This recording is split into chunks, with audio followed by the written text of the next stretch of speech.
How a giant grizzly crashing this ranger's funeral shocked everyone is a story that proves nature never forgets. Hank Miller spent 30 years guarding Yellowstone's wild beauty, never knowing that his final act of kindness would end up saving his own life.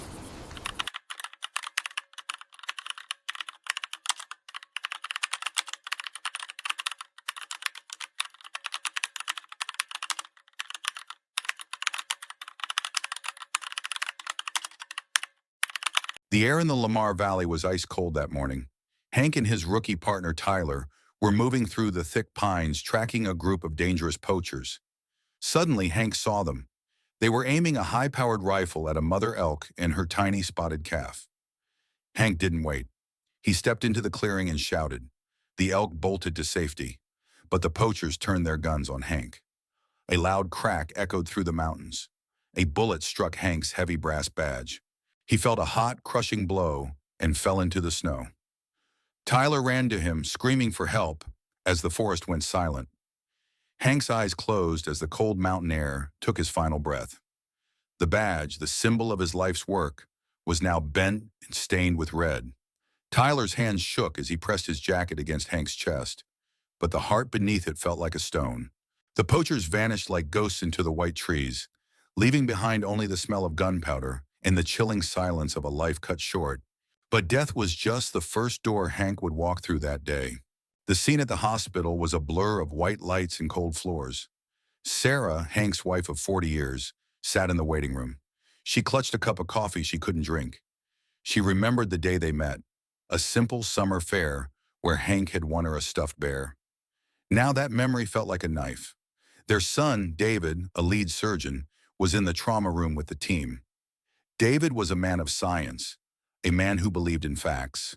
But when he walked out of those double doors at 4:30 p.m., his eyes were hollow. He didn't have to say a word. Sarah felt the world tilt. David took her hands and whispered the words no one ever wants to hear. "He's gone, Mom. We tried everything." For 20 long minutes, Hank's heart had been silent. The machines, the most expensive technology man could build, showed nothing but a flat, green line. They used the shocks. They used the needles. They prayed. But the line never jumped. The hero of Yellowstone was officially declared dead. The news hit the radio stations by sunset. In the small towns surrounding the park, people turned off their TVs and sat in silence.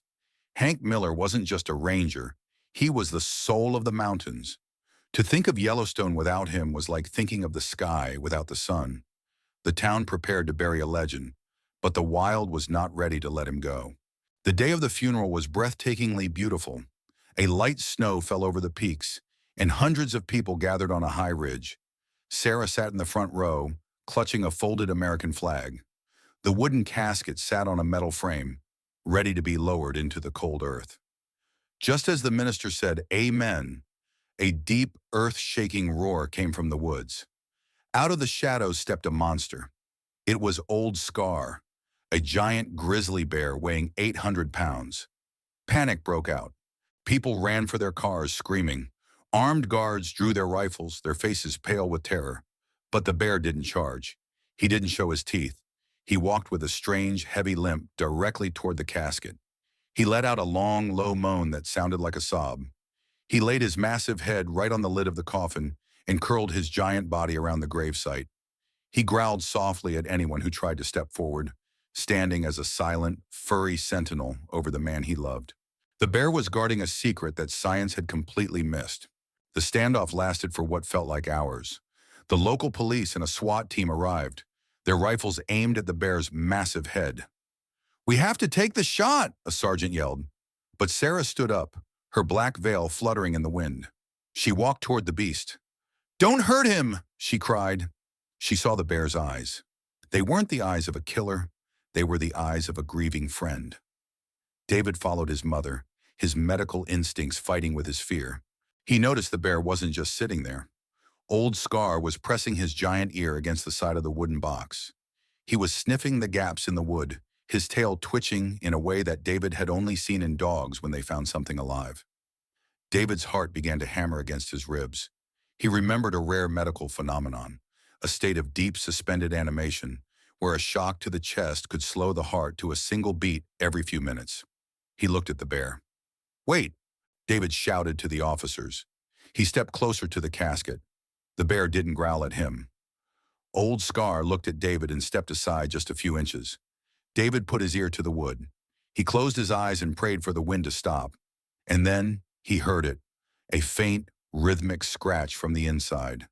Then a soft, jagged thud. "Open it!" David screamed. "He's in there! Open it right now!" The funeral directors were horrified, claiming it was the grief talking. But the bear roared again, a sound that shook the very trees, as if he were giving an order. With the help of Tyler and 2 other rangers, they used a crowbar to pry the heavy lid open. As the fresh mountain air rushed in, Hank's hand reached out and gripped the edge of the wood. His eyes flared open, reflecting the blue sky. He wasn't a ghost. He was a man returning from the darkness. The bear had felt the life that the machines had missed. The crowd fell into a shocked silence before erupting into a roar of joy that could be heard all the way to the valley floor. But why would a grizzly risk his life for a human? To find out, we have to go back 10 years. Now, my friends, this is where the story truly touches the soul. You see, a grizzly bear like Old Scar doesn't just show up at a funeral for no reason. This was a debt 10 years in the making. Let's travel back to a cold October night a decade ago. Hank Miller was on a solo patrol in the most remote part of the park, a place called Devil's Canyon. It was a place where even the most experienced rangers didn't like to go after dark. That night, Hank heard a sound that broke his heart. It was a high-pitched, desperate whimper. He followed the sound to a narrow crevice between 2 jagged rocks. There he found a grizzly cub, no more than a few months old. The cub's back leg was caught in a cruel, illegal steel trap. The bone was shattered, and the infection had already begun to turn the skin black. The cub was starving, dehydrated, and terrified. Hank knew the official park policy. He was supposed to call it in. The policy for injured predators was usually to let nature take its course, or to put the animal down to end its suffering. But Hank looked into the cub's amber eyes and saw a spirit that wasn't ready to give up. He didn't call it in. He knew that if he did, that cub would never see another sunrise. For 30 nights, Hank Miller lived a double life. He would finish his long, exhausting shift at the ranger station, kiss Sarah goodbye, and tell her he was going back out for a night patrol. In reality, he was hiking 5 miles into the canyon with a backpack full of fresh trout and medical supplies. He used his own army medical kit to clean the wound. He spent hours every night sitting in the dirt, talking to the cub in a low, gentle voice so it wouldn't be afraid of the dark. He named the cub Scar because of the mark the trap would leave. He even brought a warm wool blanket from his own bed to keep the cub warm during the freezing mountain nights. Hank never told David. He never told Sarah. He knew that if Scar was going to survive in the wild, he couldn't become tame. On the 30th night, when the cub could finally stand and run without a limp, Hank led him to the top of a high ridge. He didn't pet the bear. He didn't say a long goodbye. He simply pointed into the deep, dark woods. He watched that little cub walk away into the shadows, never expecting to see him again. He thought the bear would forget the man who fed him. He thought animals lived only for the moment, but nature has a memory that lasts forever. Scar didn't forget. He grew into the king of the mountains, a legend of Yellowstone. And for 10 years he had watched Hank from the ridges. He had seen Hank rescue elks. He had seen Hank protect the valley.